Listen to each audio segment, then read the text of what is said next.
I'd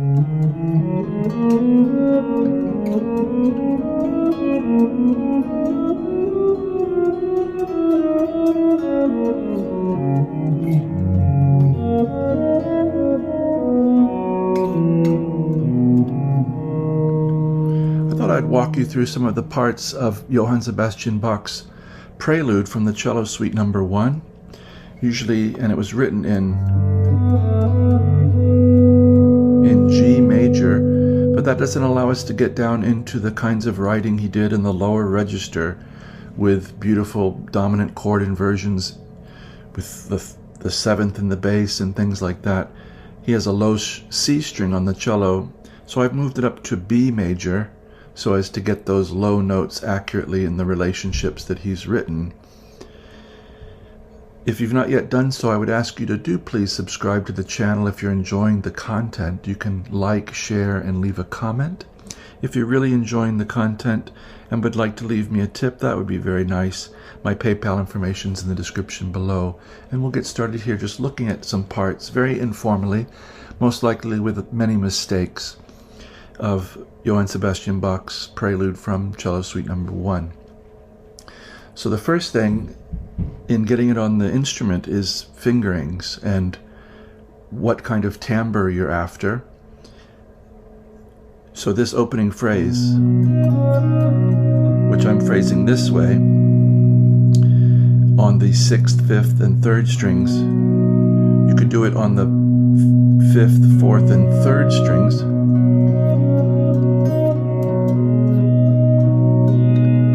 Or you could do it on the 5th, 4th, and 2nd strings.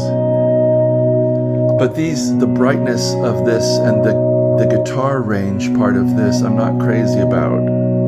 I like the darkness of that, even compared to that. So I like this root and 5th right next to each other on the 6th and 5th string. It's a little power chord. I talked about it in an earlier part 1 of this series, that this is one of nature's chords here, where we have notes appearing as they appear in the overtone series. The root, then the 5th, and then the 3rd. So what we need is, for this line,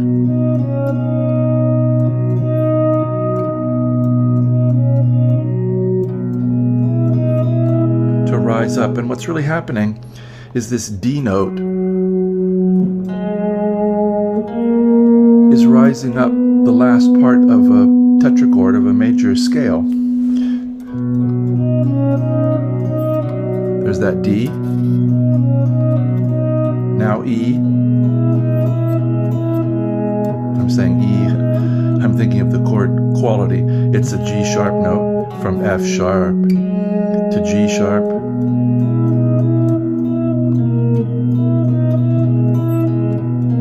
And I choose to, at this point I'm trying to leave that pedal point down, almost more like an organ. The cellos usually have to let off by then, but I'm letting it ring out. The guitar's voice is pretty small otherwise. Sometimes I'm changing the timbre of where I'm picking by moving closer to the bridge or closer to the fingerboard.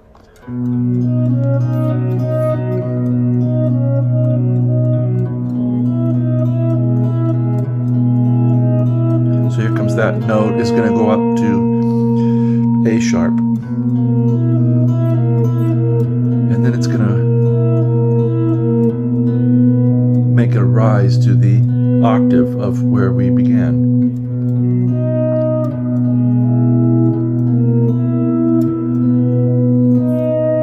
Now this part was a little tricky because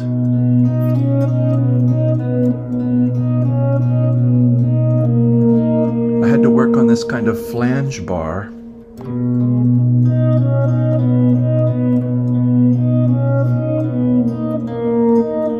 With the 3rd finger. There wasn't time to do a separate finger if I wanted to play it at any tempo.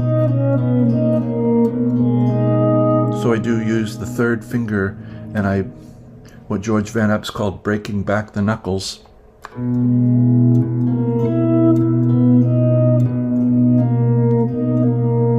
So I'm on the pad of my third finger, and then on the tip.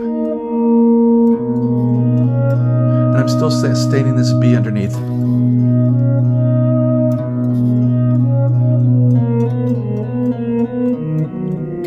Very nice line. It sounds like G sharp minor to me in first inversion. But he doesn't do the whole cycle of what we've done before. Now it's broken. It's going to go into a run.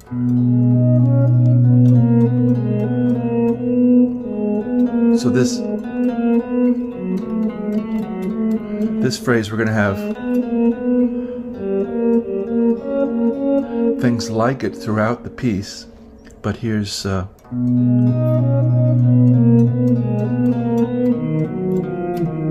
you can hear what's the C sharp 7 chord.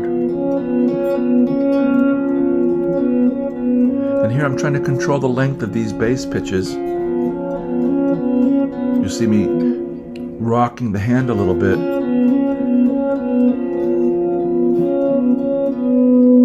To try to get that. It's C sharp 7 in first inversion. And now, instead of, as I pointed out in part 1,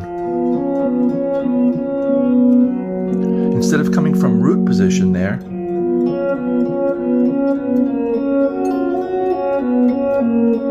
he comes from the third of the chord.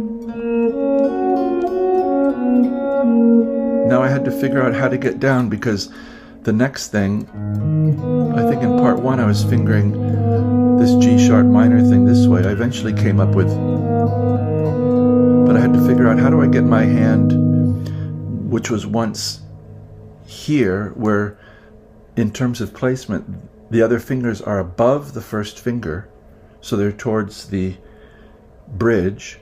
I had to figure out how do I get it to where my fingers are all below my third and fourth fingers, off to the headstock.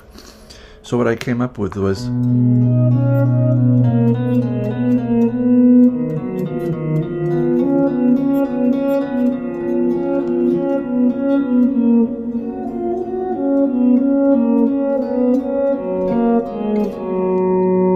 shifting with my little finger, and then I take a note,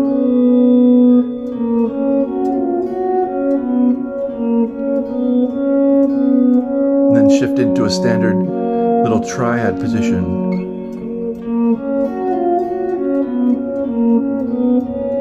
and then shift,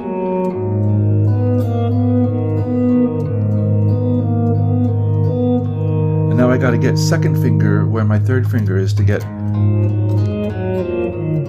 little C sharp 7, flat 7, and then we have to reach up here to the fourth degree.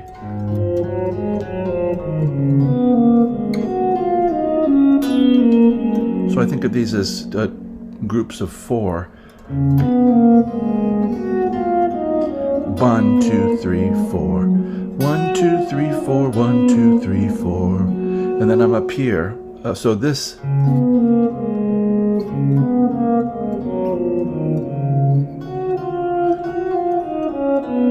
I like playing this part. We're descending the scale, but we're rising up the fingerboard.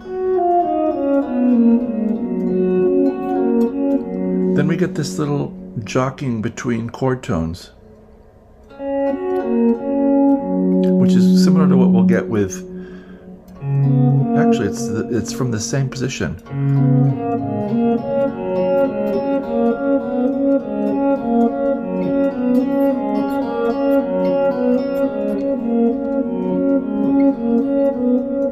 Towards the end of the piece, we do get it here.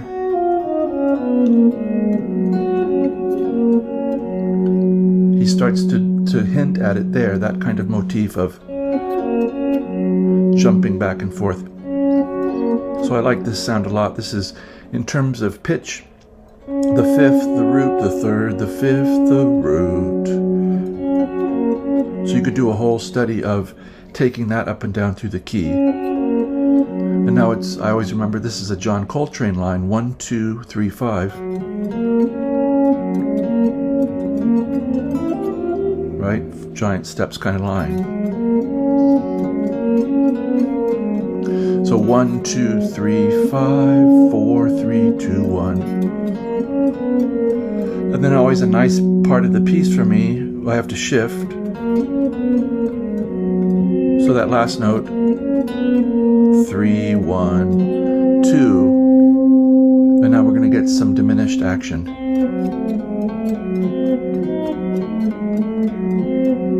Very beautiful, compact phrase.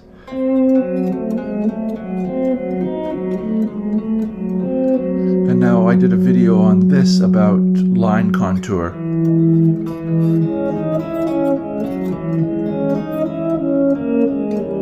So this was C sharp minor, then a little diminished.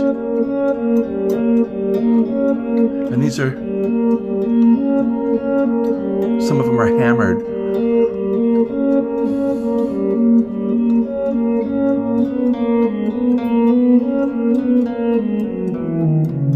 I like getting to this part of the piece because just some interesting stops are going to happen soon.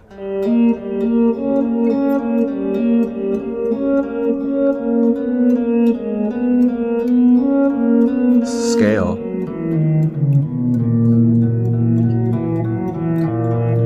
Here I usually go for a change of timbre.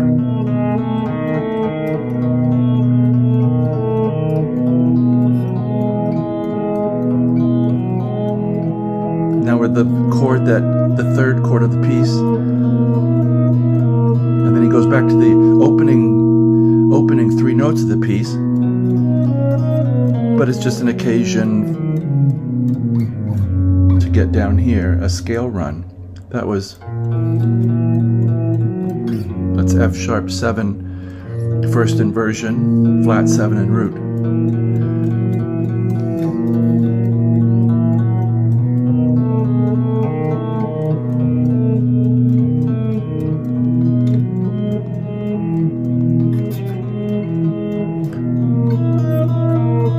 F sharp 7, B.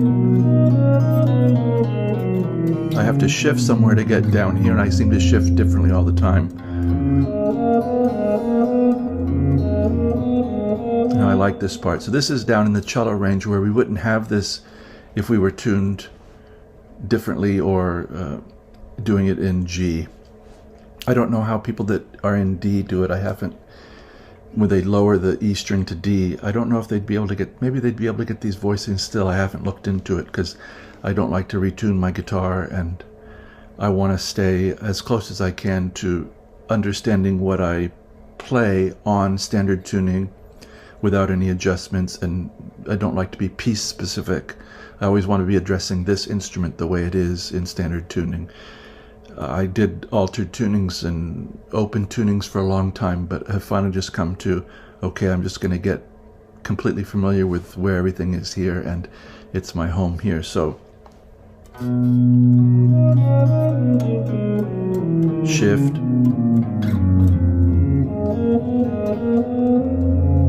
so it's another one where we're jumping a sixth, and I talked about this last time about muting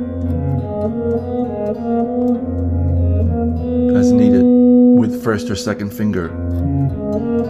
And now I like this.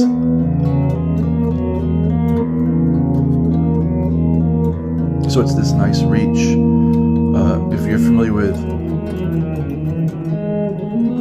as I pointed out in another video, those kinds of 3-note per string legato fingerings, then that's where we are.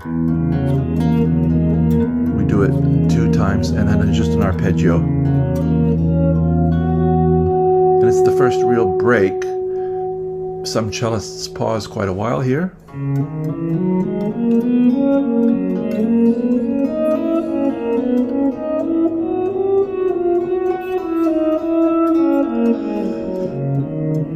So that's one whole beautiful line. I usually shift there.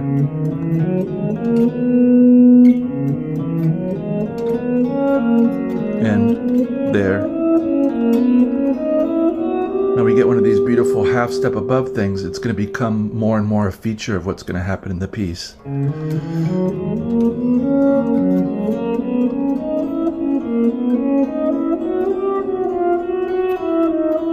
Coming down an arpeggio and back up with a little tag, and now we have running a triad.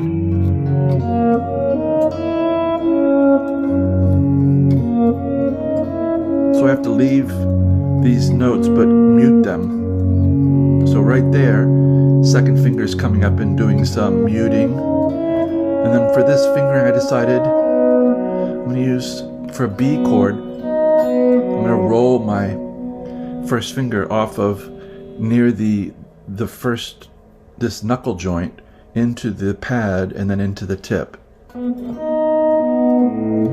Sorry. And then slide down. And now slide up because I have to get here. If before I was going jumping. So a lot of this is pre-planning your positions and fingerings so that you're not in an awkward place as much as possible. Shift. And now we have a big, beautiful line. And now one of these tension notes.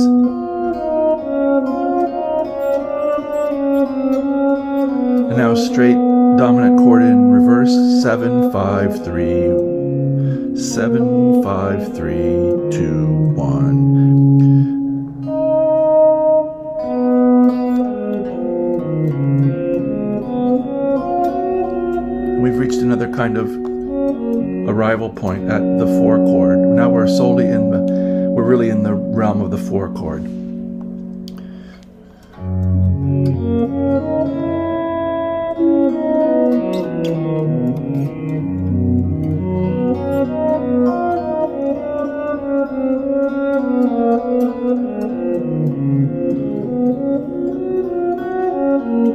And a little jockeying again. And I decided to make this kind of shift from. Now my fingers are already in this attitude of something with something behind it.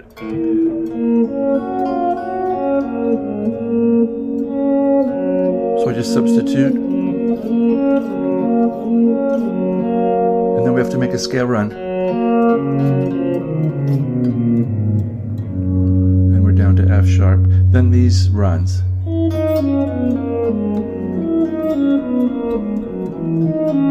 Sequence. And now we're almost there. I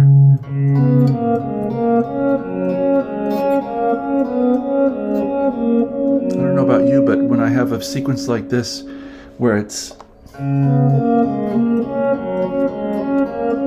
little bit like a maze. This part took a while to learn. I did it all by ear. The way I did this actually was to download a MIDI file into Logic and slow it way down and just learn it note by note, part by part. I could have read it, but I would have had to have transposed some sheet music into B, and I want to get it organically by listening and internalizing it and seeing what the keys are and where we are. So we had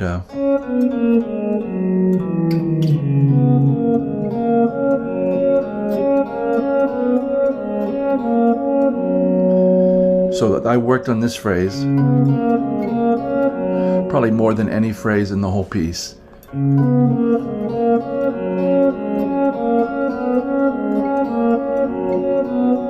So we're jockeying.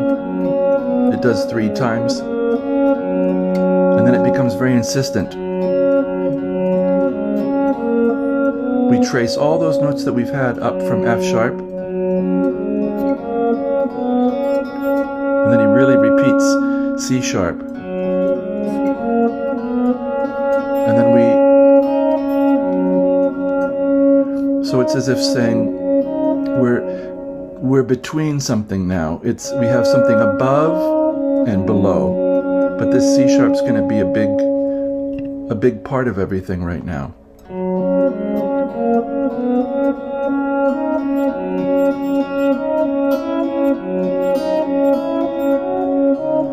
twice, and then 3 of these, and then 1 more to say goodbye, and then one to have something above and something below again.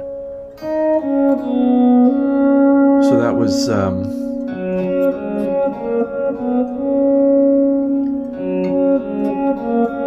1, 2, 3, 1, 2, 3, twice, 3, and then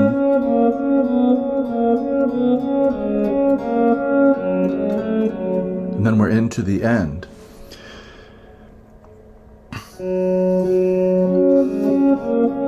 1, 2, 3, 1, 2, 3, twice, 1, 2, 3,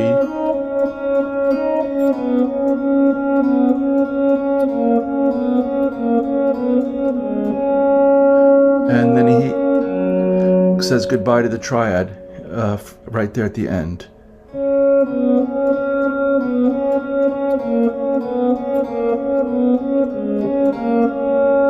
Then we get minor, major, and we're going to go through everybody chromatically.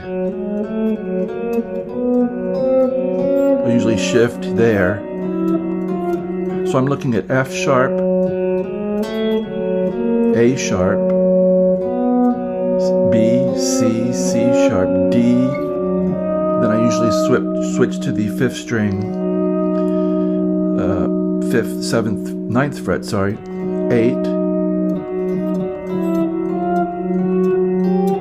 2nd string, and now we're back at the end, and it's as if this B note, which was this B note, has finally made it up home, and we're going to celebrate with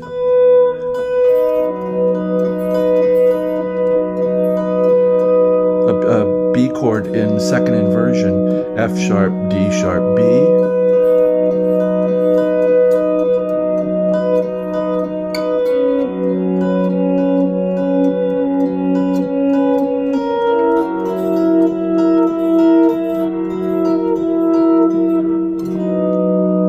And we're home. It's just as if the whole piece, in Schenkerian analysis terms, the whole piece is a prolongation of this chord becoming that chord. I hope you've enjoyed this little walkthrough, informal walkthrough. If you've lasted this long, God bless you. It's amazing. I do appreciate your kind attention. I hope this has brought you something, some look into the process of learning this piece. It's been really fun, and what used to seem like a bunch of little things now feels more and more like a connected whole. I'm still working on it. It's a pleasure to play it. I play it much better when the camera's not on, just for my own pleasure. I hope this finds you very well, and of course I wish you a very good day.